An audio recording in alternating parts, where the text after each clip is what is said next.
నారాయణం నమస్కృత్య నరం చైవ నరోత్తమం దేవీం సరస్వతీం వ్యాసం తతో జయముదీరయేత్. భారతీ మరో అంకానికి స్వాగతం. మనం మహాభారతంలోని ఆది పర్వంలో 195వ అధ్యాయంలో ఉన్నాం. యుధిష్ఠిరుడు ద్రుపద మహారాజుకు చెప్పాడు వాళ్ళు ఎవరు అన్నది. 5గురిని వివాహం ఎలా చేసుకుంటుందయ్యా అని ఆయన సందేహం వ్యక్తపరిచాడు. ఈ లోపల వ్యాసుల వారు ప్రత్యక్షమయ్యారు. వ్యాసుల వారు సరైన సమయానికి వచ్చి రహస్యాన్ని చెప్పి ఇలా కాదు ఇలాగా అని చెప్పి వెళ్ళిపోతూ ఉంటాడు భారతంలో. వైశంపాయన వాచ తతస్తే పాండవా సర్వే పాంచాల్యశ్చ మహాయశాః ప్రత్యుత్థాయ మహాత్మానం కృష్ణం సర్వేభ్యవాదయన్. మహారాజా, తరువాత కీర్తిమంతుడైన ద్రుపదుడు పాండవులందరూ కలిసి ఎదురేగి వ్యాసునికి భక్తిపూర్వకంగా నమస్కారం చేసుకున్నారు. ప్రతినంజస తాం పూజం పృష్ట్వా కుశలమంతతః ఆసనే కాంచనే శుద్ధే నిశసాద మహామనాః. వాళ్ళ పూజలను స్వీకరించి ప్రసన్నుడై కుశల ప్రశ్నలు అడిగి పవిత్రమైన కాంచన పీఠంపై కూర్చున్నాడు వ్యాసుడు. అనుజ్ఞాతాస్తు తే సర్వే కృష్ణేనామిత తేజసా ఆసనేషు మహర్షేషు నిషేధుద్విపదాంబరాః. అమిత తేజస్వి అయిన ద్వైపాయనుని ఆజ్ఞతో నరశ్రేష్ఠులైన వారందరూ విలువైన పీఠాల మీద కూర్చున్నారు. ఊరకరారు మహానుభావుడు వచ్చాడు. ఈయన ఏం చెప్తాడో విందామని. తతో ముహూర్తాన్ మధురాన్ వాణీముచ్చార్య పార్షతః పప్రచ్యుతం మహాత్మానం ద్రౌపద్యర్థం విశాంపతే కథమేకా బహూనాం స్యాద్ ధర్మపత్నీన శంకరః ఏతన్మే భగవాన్ సర్వం ప్రబ్రవీతు యథాతథం. ధర్మ సంకటం వచ్చింది. మరి ఆసీనుడయ్యాక కొద్దిసేపటికి ద్రుపదుడు మధురమైన కంఠస్వరంతో ద్రౌపదీ భర్త విషయమే ద్వైపాయనుని ఇలా ప్రశ్నించాడు. మహాత్మా, భగవంతుడా, సాంకర్య దోషం లేకుండా ఒకటి చాలా మందికి భార్య ఎలా కాగలదు? ఉన్నది ఉన్నట్టుగా నాకు స్పష్టంగా చెప్పండి. వ్యాసోవాచ అస్మిన్ ధర్మే విప్రలబ్ధే లోకవేద విరోధకే యస్య యస్య మతం యద్య శ్రోతుమిచ్ఛామి తస్య తతు. వ్యాసుడు అన్నాడు, మిక్కిలి గహన మగుటచే లోకవేద విరుద్ధంగా కనపట్టే ఈ విషయంలో మీ అభిప్రాయాలను వినాలనుకుంటున్నాను. మీ అభిప్రాయాలు చెప్పండి. సామాన్యంగా ఓ పెద్ద ఒక ప్రశ్న వేయగానే దానికి సమాధానం చెప్పేయడం అదో పద్ధతి. అలా కాకుండా అందరి అభిప్రాయాలు ఏమిటి అని కనుక్కుంటూ చెప్పడంలో ఒక ఆలోచన ఉంది. అదేమిటి అంటే, ఈ విషయంలో ఎవరికి ఎంత అవగాహన ఉన్నదని స్పష్టం అవుతుంది. ద్రుపద ఉవాచ అధర్మోయం మమ మత విరుద్ధో లోకవేదయోః నహ్యేకా విద్యతే పత్ని బహూనాం ద్విజసత్తమా. ద్రుపదుడు అన్నాడు, విప్రోత్తమా, నాకు ఇది అధర్మం అనిపిస్తుంది. అంతేగాక ఇది లోకవేదాలకు విరుద్ధం. చాలామంది పురుషులకు ఒకటే భార్య కావడం లోకంలో ఉండదు.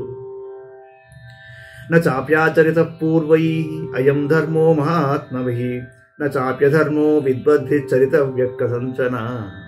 పూర్వులైన మహాత్ములు ఈ ధర్మాన్ని పాటించలేదు. విద్వాంసులైన పురుషులు ఇటువంటి అధర్మాన్ని ఎప్పుడూ ఆచరించరాదు. తతోహం న కరోమ్యేనం వ్యవసాయం క్రియాం ప్రతి ధర్మ సదైవ సందిగ్ధ ప్రతిభాతి మే త్వయం. అందువలన లోక విరుద్ధమైన ఈ పనిని నేను ఆచరించను. ఈ ధర్మం ఎప్పుడూ సందేహాస్పదమే అని నాకు అనిపిస్తోంది. దుష్టజుమ్న ఉవాచ జనీయసక్కథం భార్యాం జ్యేష్ఠో భ్రాతా ద్విదర్శభ బ్రహ్మన్ సమభివర్తేత స వృత్త సంస్థపోధన. దుష్టజుమ్నుడు అన్నాడు, తపోధన, మీరు బ్రాహ్మణులు, మీరే ఈ సంశయాన్ని తీర్చగలరు. సదాచారవంతుడైన జ్యేష్ఠ సోదరుడు తమ్ముని భార్యయందు ఎట్లా ప్రవర్తింపగలడు? నదు ధర్మస్య సూక్ష్మత్వాద్ గతిం విద్మత్ కథంచన అధర్మో ధర్మ ఇది వా వ్యవసాయో న శక్యతే కర్తుమస్మ ద్విధైర్బ్రహ్మన్ తతోయం న వ్యవస్యతే పంచానాం మహిషీ కృష్ణా భవద్వితి కథంచన. ధర్మస్వరూపమే అత్యంత సూక్ష్మము, దాని గతిని ఎవరూ తెలుసుకోలేరు. మా వంటి వారికి ధర్మాధర్మ నిశ్చయం అశక్యం, అందువలన మేము ఇటువంటి వ్యవహారాలను అనుమతింపలేము. ద్రౌపది 5గురికి భార్య కావడం ఏ విధంగానూ కుదరదన్నాడు ధృష్టద్యుమ్నుడు. యుధిష్ఠిరోవాచ నమే వాగనృతం ప్రాహనా ధర్మే ధీయతే మతివర్తతే హి మనో మేత్ర నైషో ధర్మ కథంచన శ్రూయతే హి పురాణేపి జటిలా నామ గౌతమీ ఋషీనధ్యాసితవతి సప్తధర్మవృతాంబర. యుధిష్ఠిరుడన్నాడు, నా మాటలెన్నడూ అసత్యాలు కావు. అధర్మంపై నా బుద్ధి ప్రవర్తించదు. ఈ వివాహాన్ని నా మనస్సు అంగీకరిస్తోంది కాబట్టి ఇది ఎన్నడూ అధర్మం కాదు. పురాణాలలో జటిల అనే గౌతమ గోత్ర కన్య 7 ఋషులను వివాహం చేసుకున్నది. తథైవ మురిజా వార్షి తపోభిర్భావితాత్మనః సంగతాభో దశ భ్రాతృనేకనామ ప్రచేతసః. అలాగే కన్ను మహర్షి పుత్రిక అయిన వార్షి తపస్సులచే పవిత్రాలైన అంతఃకరణాలు గల ప్రచేతసుని పుత్రులను ఒకే పేరు గల వారిని 10 మందిని వివాహమాడింది. గురోరివచనం ప్రాహుర్ధర్మ్యం ధర్మజ్ఞ సత్తమ గురూణాం చైవ సర్వేషాం మాతా పరమకో గురు. ధర్మజ్ఞులలో శ్రేష్ఠుడా, గురుజనుల ఆజ్ఞ ధిక్కరింప వీలు కానిది, ధర్మబద్ధమైనది. సమస్త గురుజనులలో తల్లియే ఉత్కృష్టమైన గురువు.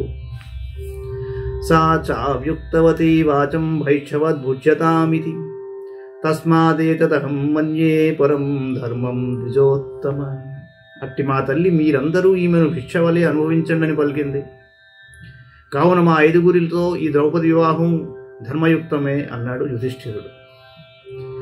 కుంతివాచ ఏవమేతద్యథా ప్రాహ ధర్మచారీ యుధిష్ఠిరః అనుతాన్మే భయం తీవ్రం ముచ్చేహమనుతాత్ కథం.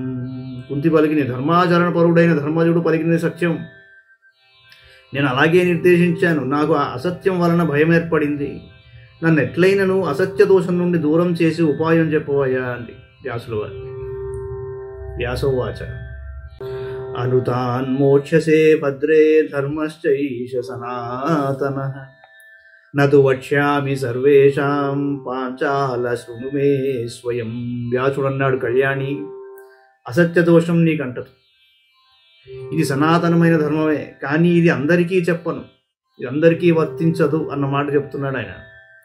పాంచాల రాజా, నీవు ఏకాంతంగా విను అన్నాడు.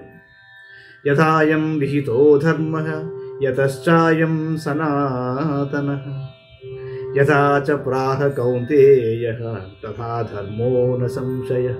ధర్మజుడు పలికినట్లే ఇది ధర్మబద్ధం, సనాతనం. ధర్మజుడు పలికినట్లిది నిస్సందేహంగా ధర్మ వివాహమే. వైశంపాయనోవాచ తత ఉత్థాయ భగవాన్ వ్యాసో ద్వైపాయనః ప్రభుః కరే గృహీత్వా రాజానం రాజవేష్మ సమావిశతు. వైశంపాయనుడు అన్నాడు, తర్వాత ద్వైపాయనుడు ఆసనం నుంచి లేచి ద్రుపదుని చేయి పట్టుకుని రాజభవనంలోకి ప్రవేశించాడు.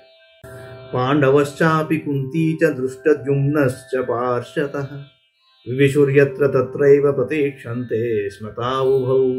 పాండవులు, కుంతి, ద్రౌపది, దృష్టద్యుమ్నుడు అక్కడనే కూర్చుండి వారిరువురి కోసం వేచి చూడసాగారు.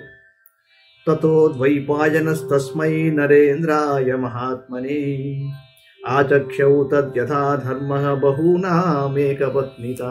భవనం లోపలకు ప్రవేశించి ద్వైపాయనుడు మహాత్ముడు నరశ్రేష్ఠుడైన ద్రుపదునితో చాలామంది పురుషులు ఒకే భార్యను కలిగి ఉండటం ఎలా ధర్మమవుతుందో వివరించాడు. ఇలా ఆలోచించవలసిన విషయం ఏమిటంటే, 5గురిని వివాహం చేసుకోవచ్చా అన్న విషయం మీద అక్కడ ఒక వాగ్వివాదం జరిగింది. ఆ విషయాన్ని కూలంకషంగా పరిశీలించారు.